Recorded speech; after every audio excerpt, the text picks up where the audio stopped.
네, 오늘은 마태복음 5장 17절에서 20절 말씀을 중심으로 율법의 완성이라는 제목으로 하나님의 말씀을 함께 나누도록 하겠습니다. 사사기 말씀을 지난주에 마치고 나서 어떤 성경으로 말씀을 좀 전할까 고민하다가 이제 주일날 이제 우리가 산상수훈의 팔복의 말씀을 다 나누었는데 이제 산상수훈을 좀 계속해서 나누면 좋을 것 같다라는 생각이 들어서 이제 수요 예배에서 나머지 산상수훈을 함께 나누도록 하겠습니다. 그래서 5장부터 마태복음 5장부터 7장까지가 산상수훈인데요. 한동안 이어가도록 하겠습니다. 미국에서 실제 일어난 한 사건입니다. 미국 버지니아주에 강아지를 아주 사랑하며 함께 행복하게 지내던 가정이 있었습니다. 특히 그 집에 8살 난 딸은요, 이 강아지를 너무나도 사랑하고 정말 많이 아꼈습니다. 그 강아지가 7살이었으니까 거의 평생을 강아지와 함께 지냈던 것이었습니다. 이 소녀에게 있어서 이 강아지가 얼마나 사랑스럽고 소중했을까요? 자, 그런데 어느 날 가족들이 외출한 사이에 강아지가 집 밖으로 나가버리고 만 것입니다. 한참을 돌아다녔는데, 그런데 이제 미국에서는요, 낯선 개가 돌아다니면 사람들이 바로 신고를 한다고 합니다. 신고를 받은 기관은 그 개를 잡아 보호소로 데려간 후에 5일 동안 주인이 나타나기를 기다리게 됩니다. 자, 목걸이나 이름표가 없고 5일이나 지나도 주인이 나타나지 않으면요, 그 개는 이제 다른 사람에게 입양 보내거나 팔 수 있게 되는 것입니다. 가족은 온 동네를 다 뒤지며 정말 개를 열심히 찾아다녔습니다. 특히 그 딸은요, 거의 울면서 이리저리 쫓아다니며 애타게 강아지를 찾았습니다. 그리고 마침내 6일 만에 한 보호소에 이 강아지가 있다는 걸 알게 되었습니다. 이 온 가족은 바로 뛰쳐 강아지 보호소로 달려가게 되었죠. 그리고 강아지를 보는 순간 그 딸은 눈물을 펑펑 흘렸습니다.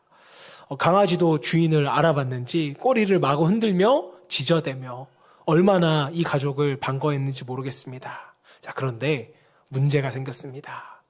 보호소 직원이 강아지를 돌려줄 수 없다라는 거예요. 왜 그럴까요? 5일 안에 찾아가야 되는데 이미 5일이 지나서 하루 전에 어떤 사람이 그 강아지가 마음에 든다고 돈을 주며 이 강아지를 사버린 것입니다. 지금은 잠깐 여행 중이라 보호소에 맡겨놨을 뿐이지 다음 주면 이 강아지를 찾아가야 한다라는 거예요. 법적으로는 소유권이 이미 그 사람에게 넘어갔기 때문에 강아지를 돌려줄 수 없다라는 통보를 받게 됩니다. 가족은 충격을 받았죠. 그리고 딸은 울고불고 난리가 났습니다. 결국 가족은 강아지를 되찾기 위해서 법정까지 가게 되었습니다. 딸에게 이 강아지는 단순한 동물이 아니라 가족이며 생명과도 같은 존재라고 눈물로 호소를 했습니다. 하지만 법정에서는 어떻게 했을까요? 법대로 판결을 했습니다. 5일이 지났고 새 주인은 정당하게 돈을 주고 개를 샀으므로 돌려줄 의무가 없다. 결국 가족은 법정에서 지고 말았습니다. 여러분은 어떻게 생각하세요? 돌려주는 게 맞을까요? 아니면 안 돌려주는 게 맞을까요? 돌려줘야 합니다 라는 사람은 F고요. 안 돌려줘도 됩니다 라는 사람은 T인가요? 이 사건은요, 미국에서 굉장히 크게 신문으로 보도가 됐습니다. 많은 사람들이 이 기사를 읽고 화를 내게 됩니다. 법적으로 틀리지는 않았지만 도무지 받아들일 수가 없는 결과였기 때문이죠. 한 기자는요, 이 사건을 다루며 이렇게 썼습니다. 법이 항상 옳은 것은 아니다. 좀 미국인들이 이 반려견에 대해서 생각하는 것이 좀 남다르다라는 생각도 드는데요. 여러분, 법이 항상 옳은 것은 아니다. 어떻게 보면 모순적인 말이죠. 법은 항상 어때야 돼요? 옳아야 되잖아요. 자, 그런데 현실에서는 법적으로는 맞지만 도저히 동의할 수 없는 일들이 때로는, 아니 자주 벌어지곤 합니다. 자, 우리가 살아가는 이 세상에는요, 이런 억울한 일, 부조리한 일들이 솔직히 많아요, 적어요? 많다고 느껴집니다. 이것이 어떻게 보면 법의 한계라고 말할 수 있을 것 같아요. 법이란 인간 사회의 갈등을 해결할 수 있는 어찌 보면 최종의 방법이고 대안이지만 분명히 한계가 있다는 것을 저와 여러분 모두가 살다 보면 느끼고 계실 것입니다. 자, 예수님 당시의 유대 사회는요, 법이 모든 것을 지배하는 사회였습니다.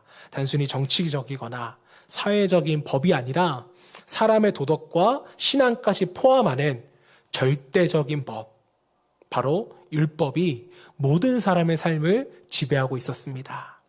자, 이 율법은요, 사람이 만든 법이 아니라 하나님께로부터 주어진 법이었기 때문에 모든 사람은요, 이 율법 앞에 순종을 해야만 했습니다.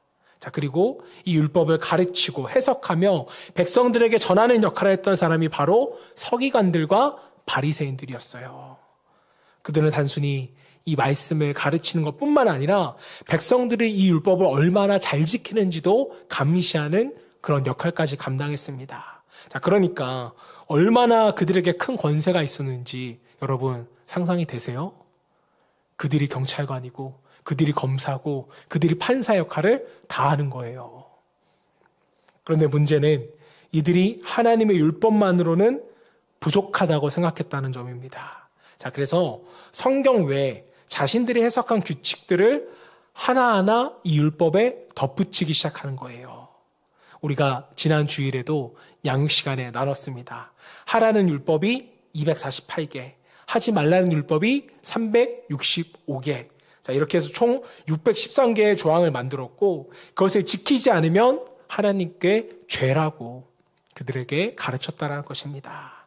자, 그 결과 백성들이 행복하게 살 수 있었을까요? 없었을까요? 행복하게 살 수 없겠죠. 이 율법을 어길까봐 늘 긴장하며 살아가야만 했습니다. 하나님을 사랑하기 때문에 그 율법을 지키려고 했지만 그 수많은 법조항에 눌려서 그들은 살아갔던 것입니다. 혹시라도 어길까봐, 하나님께 버림받을까봐, 벌받을까봐, 구원받지 못할까봐 숨죽이면서 살아야만 했고 그 법에 반대하거나 따르지 않으면 배교자 취급을 받아 심지어는 목숨까지도 잃을 수가 있었습니다. 자, 이것이 당시 사람들이 겪었던 무거운 종교의 현실이었다는 것이죠. 자, 그런데 그런 상황 속에서 누가 등장하세요? 바로 예수님이 등장하는 겁니다. 자, 예수님의 사역은요, 그동안 우리가 보았던 서기관들과 바리새인들이 하던 것과는 완전히 다른 것이었습니다. 그분에게는요, 말로만 하는 가르침이 아니라 능력과 권위가 있었다고 성경은 말씀하죠. 마가복음 1장 27절 말씀을 보면 사람들이 이렇게 말합니다. 이게 표준 세번역 버전입니다. 이게 어찌된 일이냐? 권위 있는 새로운 가르침이다. 그가 악한 귀신들에게 명하시니 그들도 복종하는구나. 예수님의 말씀에는요, 생명력이 있었고 능력이 있었습니다. 사람을 얽매이는 것이 아니라 오히려 사람들을 자유케 하는 거였어요.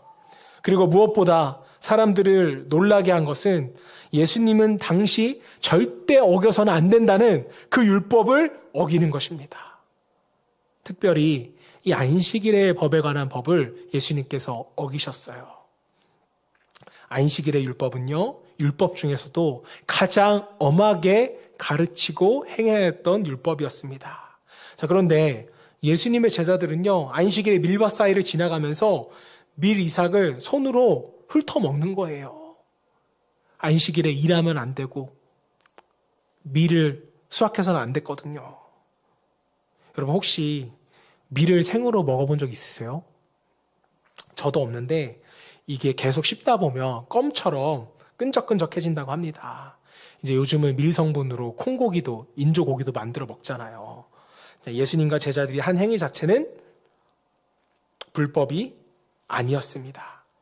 당시 율법에도 배고픈 사람이 길을 지나가다가 밀이삭을 조금으로 따먹는 것은요, 허용이 됐더라는 거예요.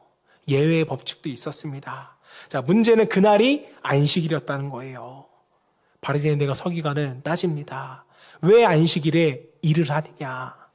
비난을 하는 거죠. 그들의 눈에는 사람이 배고파서 밀을 따먹는 행위조차도 뭘로 보는 거예요? 죄로 보는 거예요. 하지만 예수님은 그 율법보다 생명을 더 귀하게 여기셨습니다. 예수님은 율법을 폐하러 오신 것이 아니라 그 율법의 본뜻, 즉 사람을 얽매이는 도구로서가 아니라 사람을 살리는 길이라는 것을 알려주시기 위하여 예수님은 이 땅에 오신 것입니다. 자, 하지만 서기관과 바리새인들은요, 안식일의 율법을 예수님께서 어겼다고 찾아가 따지셨습니다. 하지만 예수님이 이걸 귓등으로도 안 듣는 거예요. 이 항의를 무시하고 한술 더 떠서 안식일에 손 마른 자와 병자들을 고치셨습니다.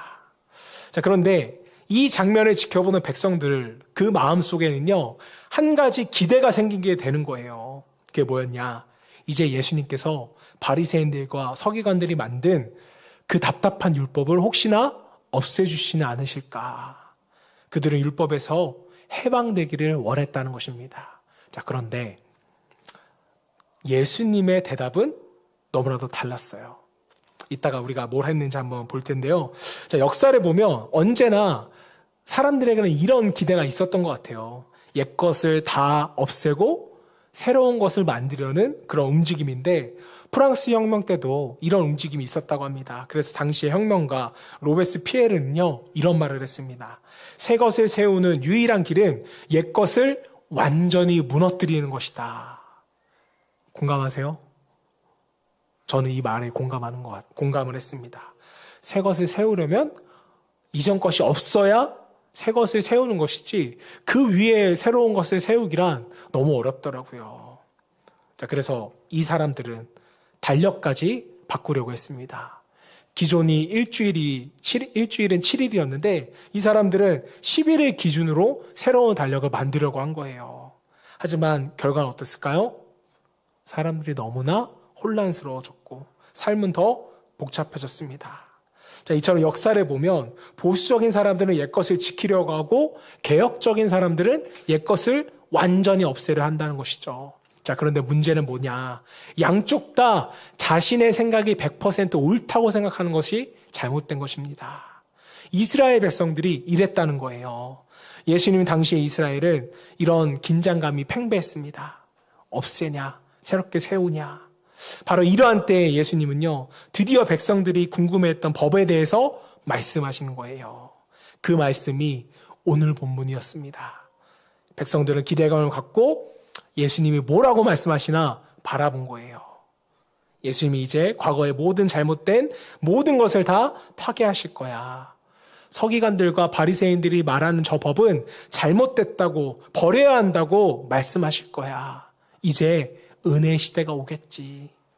이렇게 기대하는 백성들에게 예수님은 어떤 말씀을 하셨을까요? 오늘 본문의 핵심 말씀이기도 한데 17절 말씀 보세요. 내가 율법이나 선지자를 폐하러 온 줄로 생각하지 말라. 폐하러 온 것이 아니요 완전하게 하려 함이라. 이 백성들이 이 말씀을 들었을 때 어떤 마음이었을까요? 더 빡세지겠는데? 이렇게 생각했겠죠. 우리가 잘못 들은 거야? 예수님은 율법을 없애러 오신 거 아니래. 아마도 사람들은 어안이 벙벙하고 굉장히 황당했을 것입니다. 그리고 속으로는 이렇게 생각했겠죠. 그럼 뭐야? 지금까지 예수님 하신 거 뭐야? 예수님의 율법을 왜 어기셔? 이렇게 생각을 했겠죠. 하지만 예수님은요, 이 말씀을 하시면서 한 가지 중요한 사실을 언급하셨습니다. 나는 너희와 다르다. 나는 하늘에서 왔다. 율법을 주신 하나님의 보좌로부터 온 존재다. 그렇기 때문에 나는 그 율법을 없애러 온 것이 아니라 완성하러 왔다. 예수님은 단서를 붙이셨어요. 예수님은 분명 율법을 무시하지 않으셨습니다. 부정하지 않았어요. 오히려 더 높이 들어 올리셨습니다. 자, 그리고 이런 말씀까지 하세요. 18절 말씀. 진실로 너에게 이르노니 천지가 없어지기 전에는 율법의 1.1획도 결코 없어지지 아니하고 다 뭐하리라? 이루리라. 이 말씀은 뭐예요? 우주가 사라지지 않는 한 하나님의 율법은 작은 점 하나도, 작은 글자 획 하나조차도 절대 사라지지 않는다고 말씀을 하십니다. 여러분, 오늘날에도 복음을 말하면서 율법을 싫어하는 사람들이 있어요. 이제는 은혜 시대니까 율법은 다 필요 없는 거야. 이렇게 말하고 치부해버리는 사람이 있습니다. 자, 실제로 초대교회 때도 이런 사람이 있었어요. 그 이름도 유명한 말시온이라는 사람이 대표적인 인물입니다. 성경의 정경화, 이제 66권으로 정한 것도 이 말시온의 이단 사상 때문에 성경의 정경화가 이뤄질 정도였습니다. 자, 말시온은요, 예수님의 복음을 너무나도 사랑했지만 구약 성경은 싫어했어요. 그래서 신약 성경조차도 구약에 인용된 모든 구절을 다 지워버리고 사람들에게 보급을 했습니다. 결국 그는 복음을 믿었음에도 교회로부터 이단이라는 낙인을 찍히고 말았습니다. 자, 여러분, 우리가 꼭 기억해야 할 것이 있습니다. 그게 뭐예요? 율법은 사람이 만든 것이 아니라 하나님께서 인간에게 주신 하나님의 법이라는 사실이에요. 예수님도 이것에 대해서 분명하게 우리에게 말씀해 주셨습니다. 내가 이 땅의 율법을 없애러 온 게 아니라 오히려 그 율법을 완성하러 왔다. 그리고 그 율법을 결국 다 이루실 것이라고 우리에게 말씀을 하셨습니다. 자, 그렇다면 지금까지 말씀을 본 우리는 질문이 하나 생겨요. 그게 뭐냐? 예수님은 서기관들과 바리새인들의 편을 드신 것인가? 백성들에게 613가지의 복잡한 율법을 지키라고 강요하던 그 사람들을 예수님께서 인정하신 걸까? 아니죠. 전혀 그렇지 않습니다. 예수님의 말씀은 그런 뜻이 아니었어요. 혹시라도 사람들이 오해할까봐 예수님은 이렇게 이어가십니다. 20절 말씀. 내가 너희에게 이르노니 너희 의가 서기관과 바리새인보다 더 낫지 못하며 결코 천국에 들어가지 못하리라. 이 말씀은 당시 이스라엘 백성들에게는 굉장히 충격적인 선언이었을 것입니다. 누가 천국에 들어갈 수 있어요? 누가 하나님 나라의 경험하며 살 수 있대요? 예수님이 말씀하시는 거예요. 서기관과 바리새인보다 더 나은 의의를 가진 사람. 오늘 우리가 이 말씀을 들었을 때 우리에게는 별로 놀랍지 않을 수가 있습니다. 하지만 그 사람들에게는 굉장히 놀라운 것인데 왜 그랬을까요? 이스라엘 백성들은 서기관과 바리새인들이 어떻게 율법을 지키는지 너무나도 잘 봐왔거든요. 그들은 613개의 율법을 만들고 아침부터 밤까지 그 법을 지키기 위한 엄청난 열정을 쏟았던 사람들이에요. 누가 봐도 경건해 보이고 누가 봐도 완벽해 보이는 사람들이 바로 그들이었습니다. 자, 그런데 예수님께서 그들보다 더 나은 의가 있어야만 어디에 들어갈 수 있다? 천국에 들어갈 수 있다. 이렇게 말씀하신 거예요. 그럼 이스라엘 백성들은 생각했겠죠. 그럼 우리는 천국에 못 들어가겠다. 과연 누가 도대체 천국에 들어갈 수 있다란 말인가? 이스라엘 백성들은 이 말을 듣고 굉장히 놀랐을 것입니다. 자, 여기서 우리는 예수님의 말씀을 정확히 이해할 필요가 있죠. 이렇게 단순히 이스라엘 백성들처럼만 이해한다면 복음을 오해하고 구원을 오해하고 하나님의 의에 대해서 오해하는 것입니다. 자, 이 말씀은요, 사실 산상수훈 전체를 이해하는 데서도 굉장히 중요한 말씀이에요. 다시 한번 본문 말씀을 잘 들어보세요. 17절 말씀. 내가 율법이나 선지자를 폐하러 온 줄로 생각하지 말라. 폐하러 온 것이 아니요 완전하게 하려 함이라. 여기서 완전하게 하다는 말의 원래 의미는요, 가득 채우다라는 의미를 가지고 있습니다. 만약 이것을 그림으로 설명하면 이래요. 율법은 밑그림이에요. 연필로 그린 그림이 율법입니다. 자, 그리고 예수님은요, 그 밑그림에 색을 칠해서 완성하시는 분이 예수님입니다. 자, 밑그림과 색이 함께 어우러져야 비로소 아름다운 그림이 되는 것처럼 율법과 예수님, 즉 복음은 서로 상반되는 게 아니라 뭐예요? 연결되어지는 거예요. 어우러지는 것입니다. 복음과 율법, 예수님이. 자, 그런데 어떤 사람이 완성된 그림을 보면서 와, 정말 이거 아름답다. 이게 복음이다. 이렇게 말해놓고서 근데 밑그림은 별로 마음에 안 드네요. 라고 말한다면 이거 말이 되는 거예요? 안 되는 거예요? 안 되는 거잖아요. 밑그림이 없다면 색칠도 완성도 이루어질 수가 없는 것이죠. 자, 예수님은 지금 바로 이런 이야기를 지금 백성들에게 하시는 겁니다. 율법은 복음과 반대되어지는 것이 아니라 율법은 복음을 위한 준비 작업이다. 밑그림이다. 우리가 조심해야 할 것은 율법 그 자체가 나쁘다고 말하는 거예요. 이렇게 오해하는 것입니다. 제가 매번 강조하는 거 있죠. 율법주의. 즉, 율법을 지켜서 구원을 얻겠다는 생각은 잘못된 생각이죠. 사도 바울도 이것을 분명히 했습니다. 하지만 율법 자체는요, 하나님이 주신 좋은 것이에요. 하나님께로부터 나온 것이기에 우리는 율법을 버리거나 무시해서는 안 된다는 것입니다. 자, 예수님은 그 율법을 완성시키기 위해 진짜 의미를 우리에게 보여주시기 위해 이 땅에 오셨어요. 그래서 복음은 뭐냐? 율법과 예수 그리스도의 도가 합해진 것이 바로 복음이에요. 복음에서 율법이 빠지면 복음이 될 수 없는 것입니다. 자, 그래서 우리가 이제 율법을 두려워하며 사는 것이 아니라 예수님 안에서 그 율법의 의미를 우리가 바로 알고 또 자유롭게 순종하며 살아가는 것이죠. 이게 바로 율법주의에서 벗어나는 겁니다. 자, 여러분, 구약의 수많은 예언들이 예수님에 의하여서 성취되었습니다. 자, 예수님은 구약의 말씀을 성취하기 위하여서 이 땅에 오셨다고 말해도 과언이 아니에요. 구약의 율법을 빼놓고 말할 수가 없다는 것입니다. 자, 구약의 율법 가운데 핵심은 뭐였을까요? 죄를 다루는 율법이었어요. 이스라엘 백성들 무려 1500년 동안 매일, 매주, 매년 이 죄사함을 받기 위해서 희생제물을 가지고 성전으로 나아가야만 했습니다. 자, 이렇게 반복되어진 이 제사제도는요, 우리에게 한 가지 중요한 사실을 알려준다는 거죠. 그게 뭡니까? 바로 죄는 반드시 죽음으로 대가를 치러야 한다. 피 흘림 없이는 용서도 없는 것이다. 구약의 율법 없이는 예수님의 피 흘림에 대한 이유를 우리가 해석할 수가 없는 것입니다. 하나님은 이 율법을 지키게 하면서 1500년 동안이나 예수 그리스도를 예표하고 상징해 주신 거였어요. 이제까지 그 수많은 짐승들의 희생은 결국 오실 한 분을 가리키는 예표, 즉 밑그림에 불과했던 것입니다. 그리고 드디어 그 실체, 진짜 색깔이 나타나는 거예요. 누구십니까? 예수 그리스도. 자, 그래서 세례 요한은 예수님을 보면서 이렇게 외쳤던 거예요. 요한복음 1장 29절, 보라, 세상 죄를 지고 가는 하나님의 어린 양이로다. 구약의 율법을 알고 있는 사람은 이 말씀이 무슨 말인지 이해가 되는 거죠.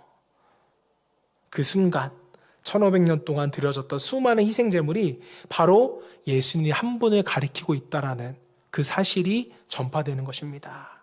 진짜 희생, 진짜 속죄가 이제 이루어질 것이다. 완성될 것이다. 하지만 예수님은 단지 십자가에서 죽으심만으로 구약을 성취하신 게 아니었어요. 예수님의 삶 전체와 수많은 말씀을 통하여서 이 율법의 정신을 완성시켜 주신 것입니다. 예수님은 구약이라는 밑그림 위에 색깔을 채우고 완성하신 분이에요. 산상수훈은 바로 그 색깔, 예수님의 가르침이며 우리는 지금 그 색깔을 보고 배우고 있는 것입니다. 그래서 한번 여러분 생각해 보세요. 색칠하기를 먼저 배울까요? 밑그림을 먼저 배울까요? 미술학원 안 다녀보셨죠? 저는 어렸을 때 다녀봤습니다. 1년 동안 다녀봤나? 그런데 가면 밑그림부터 가르쳐줘요. 색칠부터 가르쳐주지 않습니다. 다시 말하면 구약을 배우고 이해해야 신약의 예수 그리스도를 이해할 수 있다라는 거예요. 자, 그래서 예수님에 대해서 이렇게 설명도 가능할 것 같아요. 예수님은 구약의 율법이 가리키던 하나님의 마음이 실제로 드러난 분이시다. 다시 한번요. 예수님은 구약의 율법이 가리키던 하나님의 마음이 실제로 드러나신 분이다. 자, 그렇기 때문에 우리는 율법을 볼 때 단순한 규칙으로만 보는 것이 아니라 누구와 연결지어서 볼 수 있어야 돼요? 예수님과 복음을 같이 연결지어서 볼 수 있어야 한다는 거죠. 율법은 하나님의 성품과 뜻, 하나님의 마음이 담긴 복음의 일부입니다. 자, 우리가 죄를 깨닫고 우리가 은혜 없이는 구원받을 수 없는 이 죄인이라는 사실을 알 수 있는 이유가 바로 율법이 있기 때문이에요. 율법은 우리가 죄인이라는 사실을 가르쳐 줍니다. 자, 그런데 문제는 이 율법을 연구하는 서기관들과 바리새인들이 율법의 진짜 정신은 보지 못한 겁니다. 그 안에 담긴 하나님의 마음을 그들은 읽지를 못한 거예요. 그들은 오직 겉으로 보이는 율법에만 집중을 한 것입니다.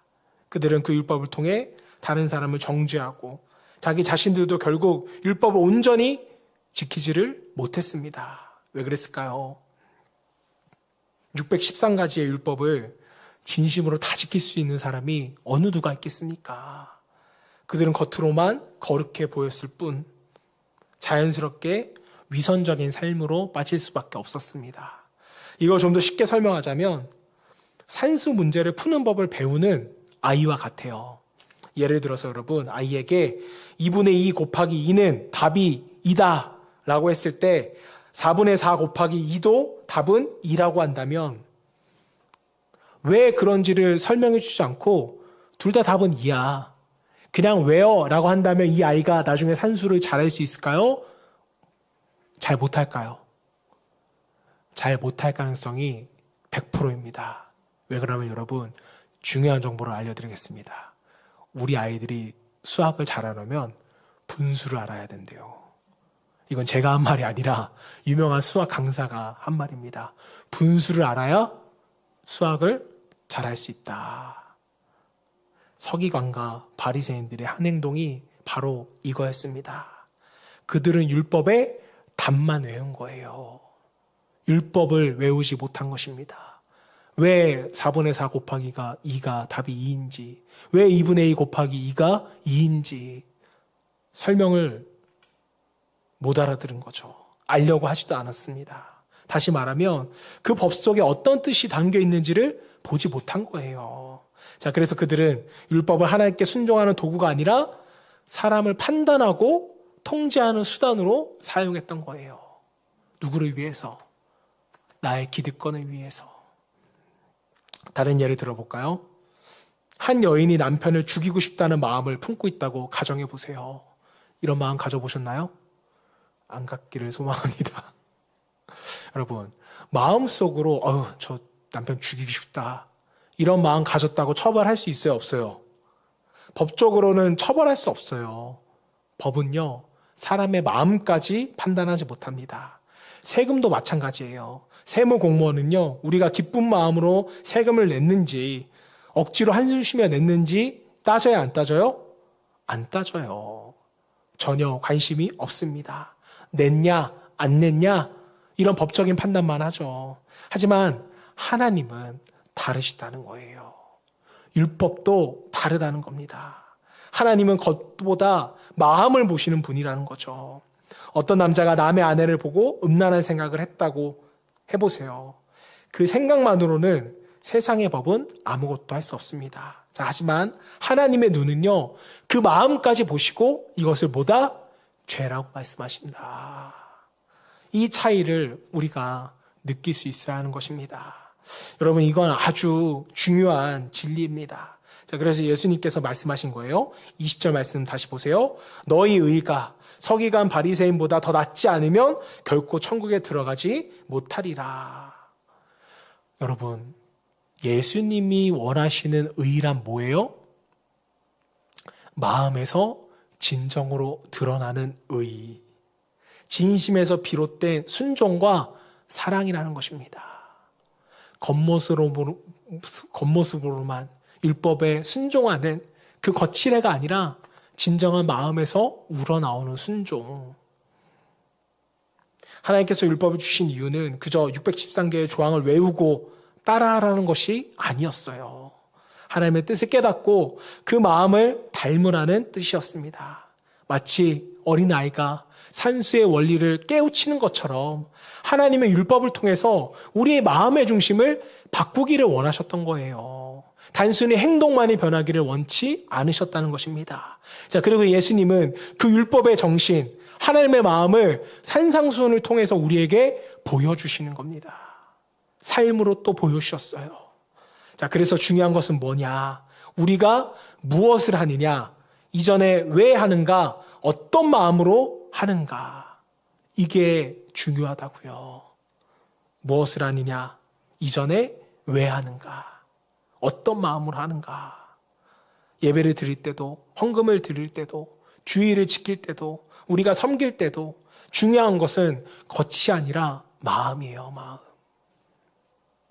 예수님께서 말씀하신 의란 율법을 지켜서 겉멋으로만 거룩한 척 거룩해지는 것이 아닙니다. 하나님을 정말 사랑해서 이웃을 진심으로 품고 싶어서 거기서 나오는 마음의 의, 바로 그 의가 우리를 천국 백성답게 만드는 것이고 이 땅에서도 하나님 나라의 삶을 살아가게 해주는 것입니다.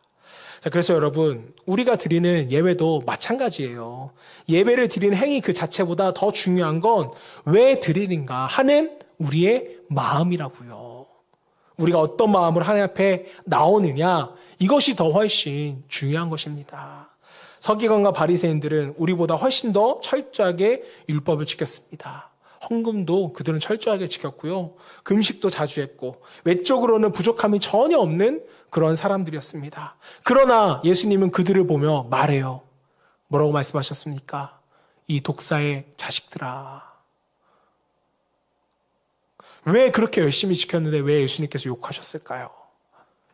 마음이 독사였거든요. 악으로 가득 찼기 때문이었습니다.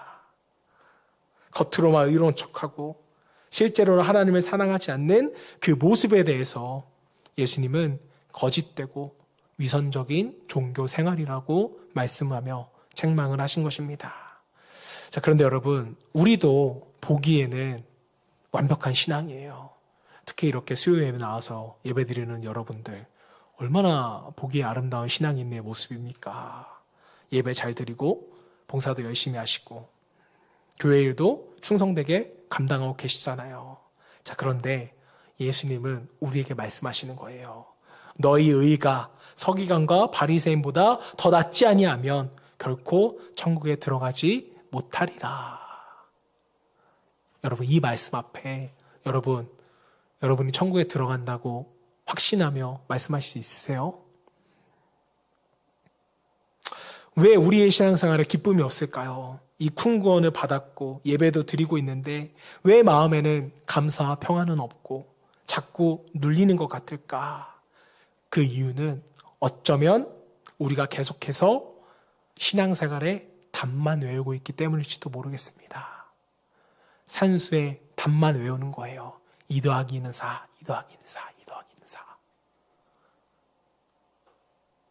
신앙생활을 해야 할 일과 하지 말아야 할 일로만 생각하고 그 규칙들을 끝도 없이 외우며 살아가고 있기 때문인지도 모르겠습니다. 이건 했고 저건 못했고 다음엔 내가 뭘 해야 하고 이렇게 신앙이 짐처럼 느껴진다면 그건 우리 안에 율법의 진정한 마음이었기 때문에 그래요. 자유가 없기 때문입니다. 이제는 여러분들이 좀 마음가짐을 바꿀 수 있으면 좋겠어요. 하나님 앞에서 성령의 인도하심을 좀 구해보시고 그 순간부터 우리는 그 수많은 규칙들로부터 분명히 저는 자유로워질 수 있다고 믿습니다. 자, 그런데 마지막으로 한 가지 말씀드리고 마치도록 할게요. 자, 율법에 대한 자유를 오해하셔서 그래, 내 맘대로 예배하고 내 맘대로 봉사하지 뭐. 이건 율법의 정신을 어기는 것입니다. 자유하라는 것은 자율적으로 하라는 거예요. 다시 한번요. 자유하라는 것은요, 내 맘대로 예배 드릴지 말지 판단하는 것이 아니라 자율적으로 하라는 것입니다. 억지로 하지 말고 진정으로 하라는 말씀이지 내 마음대로 할 거야. 해, 안 해. 이렇게 판단하는 것은 율법의 정신을 어기는 거예요. 여러분이 마음가짐을 바꾸고 정말 성령의 임재 가운데 성령에 의한 자유가 주어지면 우리의 마음에는 반드시 기쁨이 넘치게 됩니다. 기쁨이 넘치면 어떤 일이 일어날까요? 억지로 하지 않게 되는 거죠. 억지로 헌신하지 않아도 돼요. 자연스럽게 기쁨으로 헌신할 수 있게 되고 자연스럽게 저와 여러분이 하나님을 사랑하게 되는 것입니다. 지금 예수님은 저와 여러분들이 이 단계까지를 가기를 원하시는 거예요. 사랑하는 여러분, 우리가 이 산상수훈을 계속 배우며 묵상하는 동안 산수의 원리, 즉 율법의 참된 정신을 깨달을 수 있기를 바랍니다. 그리고 진심으로 바라기는 우리의 마음이 좀 완전히 바뀌었으면 좋겠어요. 겉으로만 한 신앙생활이 아니라 마음이 움직이는 신앙. 마음이 바뀌면 우리는 이 땅에서도 분명 여러분들이 천국을 경험할 수 있게 돼요. 왜냐하면 하나님의 성령께서 우리 안에 거하시기 때문입니다. 이 복된 길이 우리 앞에 열려 있어요. 하나님과 함께 걷는 복된 삶을 살아갈 수 있는 저와 여러분 되시기를 주님의 이름으로 축원합니다.